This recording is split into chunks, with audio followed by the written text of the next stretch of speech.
All right, Eli Manning is here, my new boss. Couple things, Eli. Number one, we've talked about quarter zips in the past. I've worked at Omaha for 4 days. I've not gotten an Omaha quarter zip. Really, it should be in the mail. We kind of have like a lifetime supply. We just send to you. I thought that was in the welcome package, but Well, I I'll get mean, with Peyton. I'll talk to Peyton. We'll get that figured thank out. you. I mean, I also live in Westchester. You can just drive it over. Just whatever works, whatever's All right, easiest. We'll do it. perfect.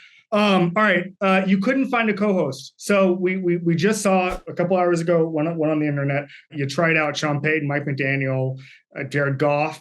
I thought Brady had potential, but I mean, it looked like you couldn't even mix him in there. What happened? No one could just fill that role. Everybody didn't really understand what we were trying to create, what we were doing. There's some miscommunication, just understanding some names. We got cursed out a little bit, and we just ran out of time after hours and hours. We had one, Brady was still there. We're like, why even waste the time? There's no chance he would fit in with us, and so we just said, you know what, we'll just stay the two of us and just keep it that way.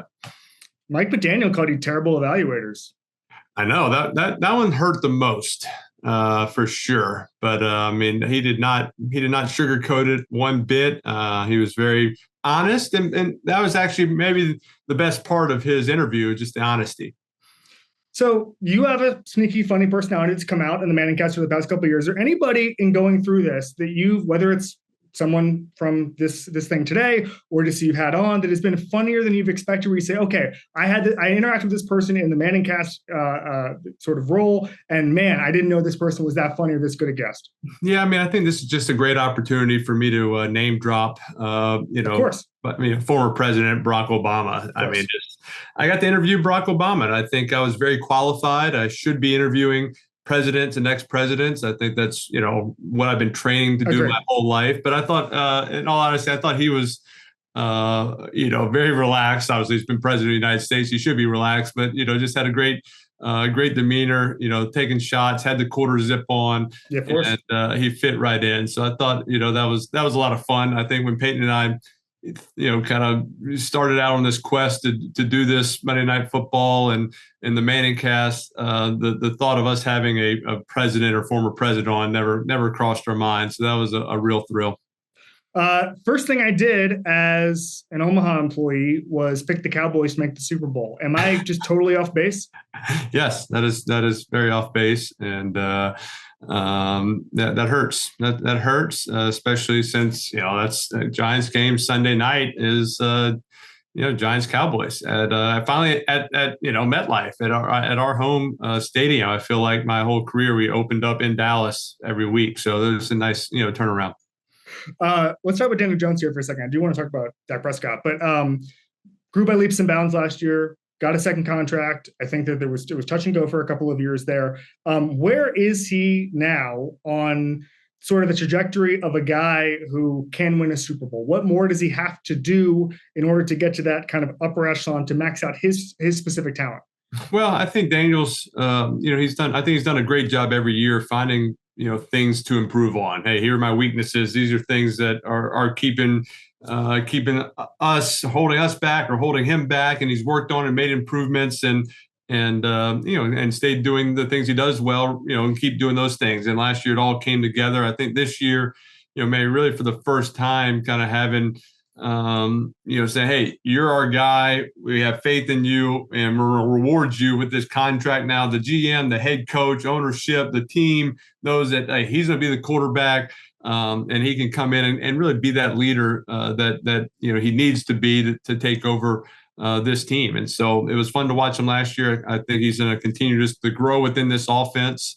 They've added some playmakers around him at receiver, at tight end, signing Saquon back, done a good job with the offensive line, getting guys. So now you got some playmakers around him and hey, he can have guys to throw to, but he'll still run it when he has to and do whatever it takes for the offense to score some points. Do you have your own expectations for them? I mean, the NFC is not that deep. It does not take much to make the NFC Championship game. I don't know. I mean, it just doesn't just take a couple of guys developing. I mean, last year they had one of the highest pressure, I think the third highest pressure rate in the NFC with a bunch of young guys. All it takes is a little bit of development from even a Kayvon Thibodeau to take a step forward. Like, it doesn't take much for these guys to be actual kind of contenders here.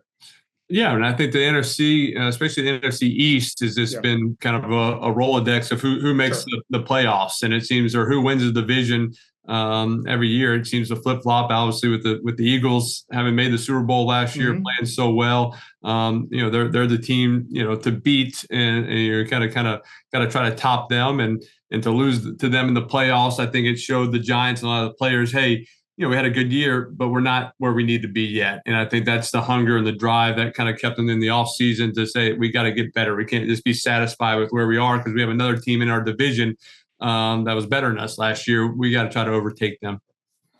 Um, Aaron Rodgers in New York. It's interesting because there were a lot of people at the beginning who said, "Oh, he's not going to like the New York media. They're going to overplay everything, whatever." It's just the opposite. Like he's going to love the New York media because I think the New York media wants to love star players. And I think that they obviously, there's a little bit of building up to tear down, especially if you start to fail a little bit. But I think generally they like myth making and they like heroes and they like celebrating guys. Your advice to Aaron Rodgers in New York is what over the course of the season?